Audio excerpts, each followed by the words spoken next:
Reparations and Restitution. My name is Nathaniel Khaliq. I was born Nathaniel Nick Davis on 304 Rondo Avenue in St. Paul, Minnesota. And when you drive west past the Capitol on 94, you're driving through our bedroom. As a product of that environment and what transpired,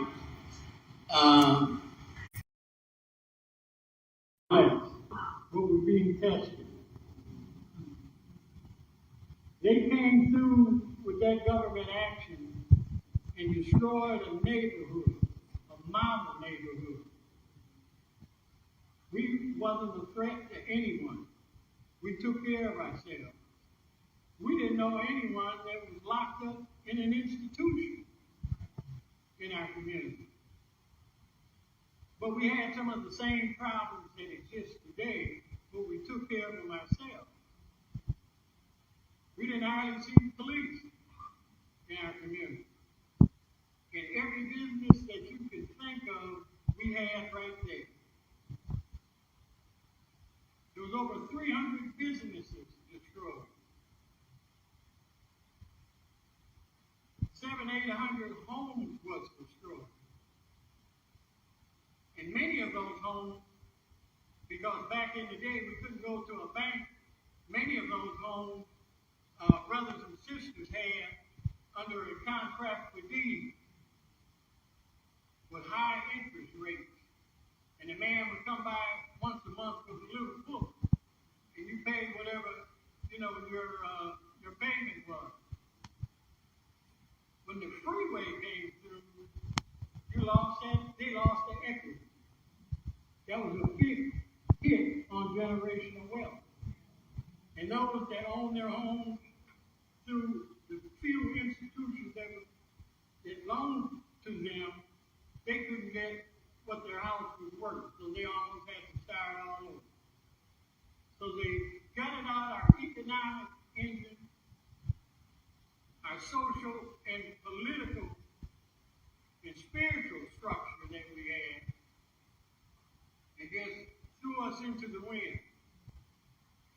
We was at a hearing at the state capitol talking about reparations, restitution in the form of the Reconnect Rondo project.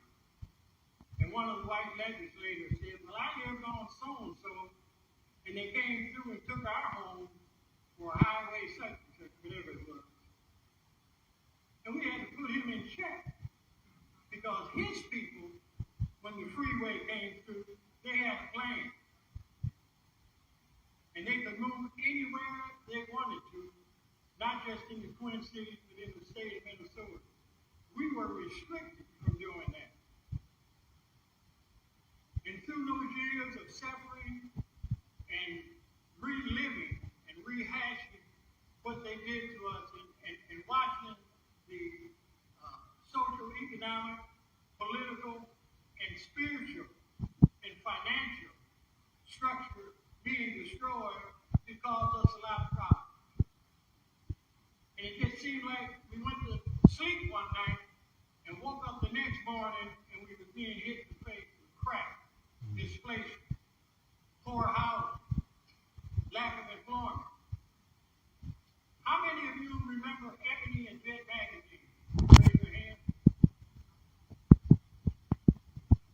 Those two magazines, at one time, when I was a young man, that Minneapolis and St. Paul was one of the best places for black folk to move in the United States. This was a land of milk and honey. And folks was coming from all over. We had recruiters from the top 500 companies going down to the historic black colleges, recruiting brothers and sisters. And a lot of times when they brought them here, somehow they made a detour around our little community. One of the top places in the country for black publications to advocate for folks to move here. And look at where we're at in 2024. We're at the bottom of every damn social, economic measurement that shows where folks are at. Educational, political, the employment situation, the business climate. They don't mention the criminal justice system. So what happened? I don't know. Did Minnesota become too progressive? But something happened. And that's why I'm glad at this point in my life that even though we weren't able to hear and prevent a lot of the things that happened to us, that you folks are here today to continue that fight and demand what was lost. We can never make it the same, but we can certainly demand what was lost and make it better for my grandchildren, great-grandchildren, in a world that they can see some reminiscence of what we had back in the day. Yeah. And this whole issue has been very personal to me because my grandpa, in September 1956, and he lived out on 304 Rondo, and east of Western to the Capitol was the first phase of the project, of the I-94 project. And he was a preacher. But he understood the history of black folks and what we have gone through. And he demanded, he said, I'm 80 years old. You pick up my house and move it back because I don't want to lose my land. That meant everything to him. And if you go back and look in the St. Paul Pioneer Press archives, you'll see the story about him. And he threatened them with a shotgun. He was a preacher, but he had a shotgun. And he prayed on it. And he said, I'm not giving this up. But to make a long story short, they got him out of there. They handcuffed him, put him in a squad car, him and my blind grandmother, and displaced them down by where Regis Hospital is today, in a house that had 20 or 30 steps from the sidewalk up to their front door. And he was a healthy brother, because he was always doing something. And he died a year later from a broken heart.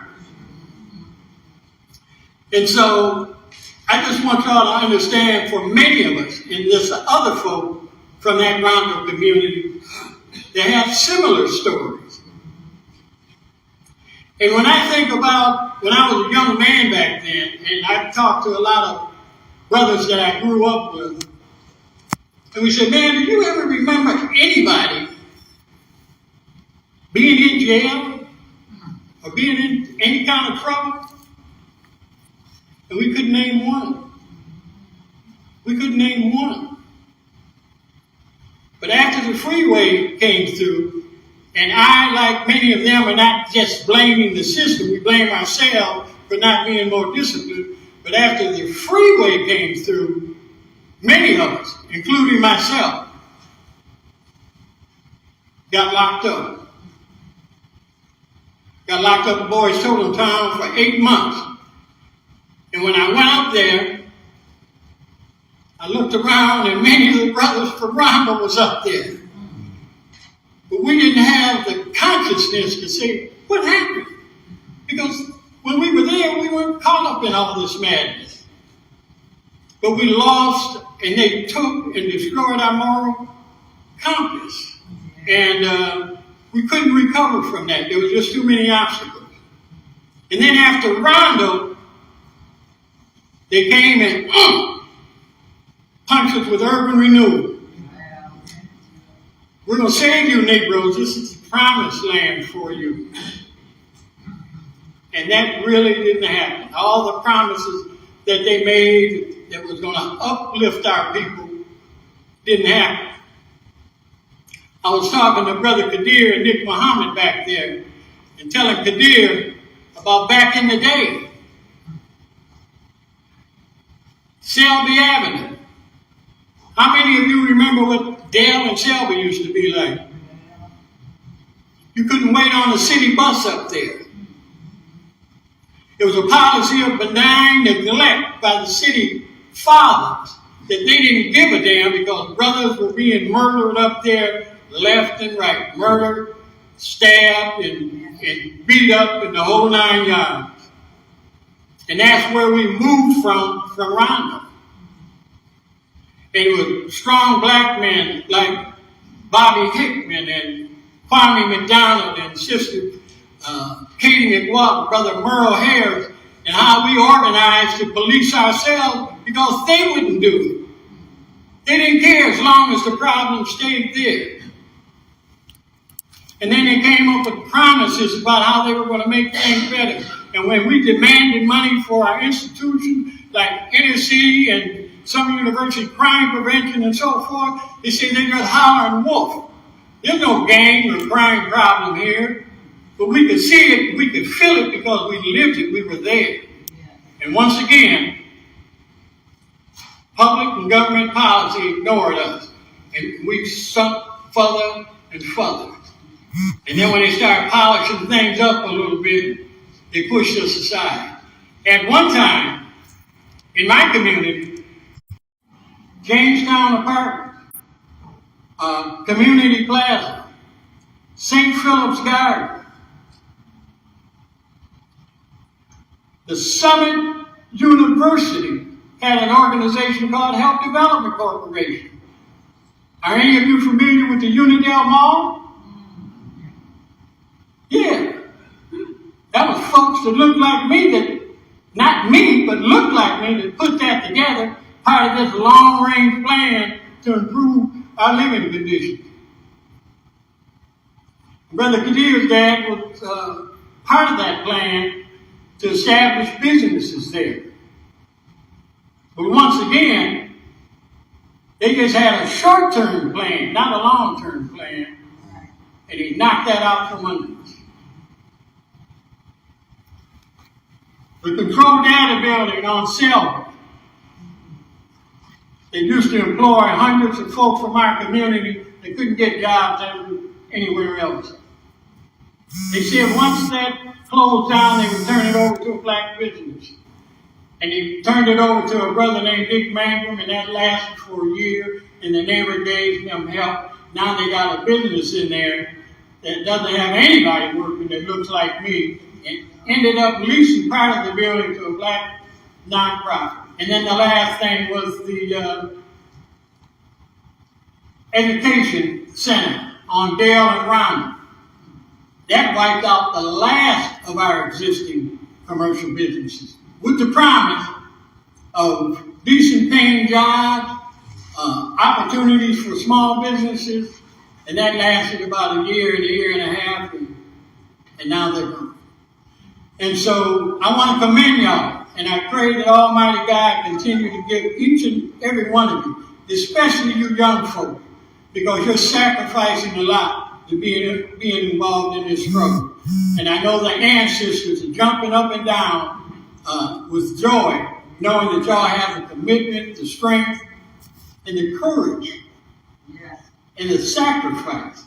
Because some places y'all go try to do things and they, we know what you're about. But anyway, I'm sorry to talk so long. The brother said I had 2 minutes, so God bless you.